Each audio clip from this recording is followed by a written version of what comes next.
त्या ठिकाणी ही पूर्वी कोपरखेलला डम्पिंग ग्राउंड होतं. 15 वर्ष 16 वर्ष तिकडं होतं डम्पिंग ग्राउंड. त्या ठिकाणी नंतर मग त्या ठिकाणी त्यांचं म्हणणं होतं की तुर्ब्याला आणले. त्यांचं म्हणणं होतं की त्या ठिकाणी काम चालू आहे, डम्पिंग ग्राउंडचं काम चालू आहे, 1-2 महिन्यासाठी आम्ही इथं ठेवू. 2 महिने झाले, आता 15 वर्ष झाले, ते 100 एकर जागा संपूर्ण लँडफिल साईड भरून टाकलेले.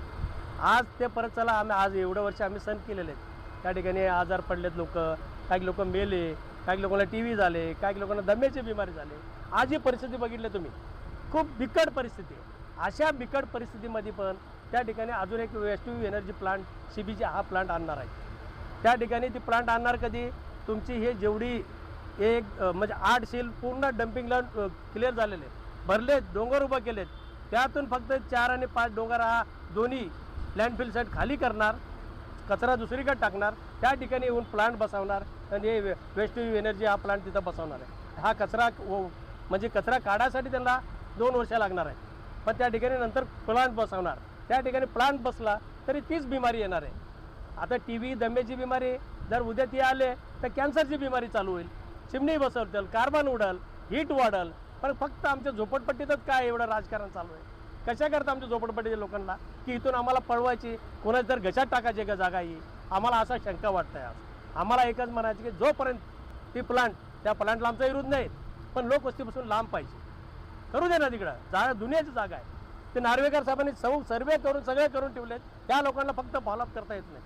महानगरपालिकेचे त्या लोकांना मी तर कमिशनरला पण बोललो परवा, 10 दिवस राहून बघा साहेब म्हटलं काय परिस्थिती तिथं. मग अशा जरी देखील असताना पण ह्या ठिकाणी आम्ही जोपर्यंत ते प्लांट तुम्ही दुसरीकडे हलवत नाही तोपर्यंत आम्ही ह्या ठिकाणी उपोषणाला बसणार. जरी माझ्या लोकांसाठी जर जीव गेले तरी चालेल, त्या ठिकाणी मी हलणार नाही. काय म्हणतात आता मला एक काय आमदारने आणले, काय आमदार बोलले की आम्ही काढू काढू काढू, 15 वर्ष झाले. आता दुसरे आमदार बोलले की त्या ठिकाणी नागपूरला परवा अधिवेशनामध्ये त्यांनी विषय काढलेत. त्यांचं म्हणणं होतं की 35 एकर जागा द्या, दुसरीकडे कुठं तर डम्पिंग घालू, लोकांना त्रास होत आहे, लोकांची जीवाशी खेळत आहे, भरपूर काय त्या सभागृहात पण चर्चा झाली. पण माझं एकाचं म्हणणं आहे की तुम्ही बोलताय, करून का दाखवत नाही? की इथले लोक तुम्हाला मतदान करत नाहीत, इथले लोक काय टॅक्स भरत नाहीत, इथल्या लोकांना तुम्हाला काही प्रत्येक गोष्टीला तुम्हाला उभा राहतो तुमच्या मागे, पण काय या लोकांची जीवाशी खेळायची का? तुमच्या नजरेत आहेत काही जागा, कोणाच जर घशात टाकायची? आम्हाला तर असं डाऊट होते, आम्हाला ती प्रोजेक्ट आणून त्या लोकांना इथून पळवायचे काहीतरी विचार आहे, आम्हाला असंच डाऊट वाटतं. आमचं म्हणणं आहे शहराच्या हिस्सासाठी का आम्ही त्याला स्वागत करू. आमच्या लोकांचं ते चांगली प्रोजेक्ट आहे, चांगला पाहिजे. वस्तीत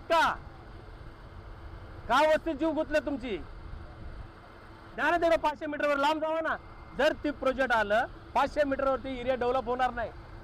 तुम्ही गुगलमध्ये चेक करा, आपण तुम्हाला सगळ्यांना माहिती पडेल त्या गोष्टी. आमच्यासारख्या लोकांनी बोलव, ह्या लोकांना कळत नाही, नेत्या लोकांना. कशा करता ही जिद्द, कशा करता हट पाहिजे? हे मी जे काय असतील इथले आमदार असतील त्यांच्यावरती मी ठामपणे बोलणार. त्या ठिकाणी केलेत, आणलेत त्यांनीच, आणि त्यांनी हटवायला पाहिजे. पण मग आम्ही काय वोटिंग करत नाही, तुम्हाला मतदान करत नाही, याचा अर्थ काय? का आमच्या जीवाशी खेळताय? किती लोक मेलेत, किती लोकांना TB झालेत, किती लोकांना दम्याचे आजार झाले, कशा करताय?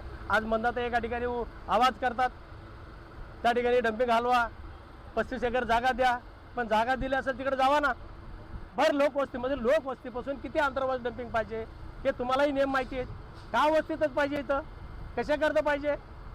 का हट आहे इथं? का लोकांची जीवाशी खेळताय? लोक 60-70 वर्ष झाली इथं राहतात. त्या ठिकाणी प्रत्येकाची इच्छा आहे की 500 स्क्वेअर फूटचे घर भेटले पाहिजे, प्रत्येकाची स्वप्न आहे. मग का त्यांच्या जीवाशी खेळताय? कुणीही करायला डेव्हलप, आम्हाला त्याशी घेणं देणं नाही. पण जोपर्यंत ते प्रोजेक्ट हालत नाही तोपर्यंत हा उपोषणाला बसणार, भले यांच्यासाठी जीव गेला तरी चालेल.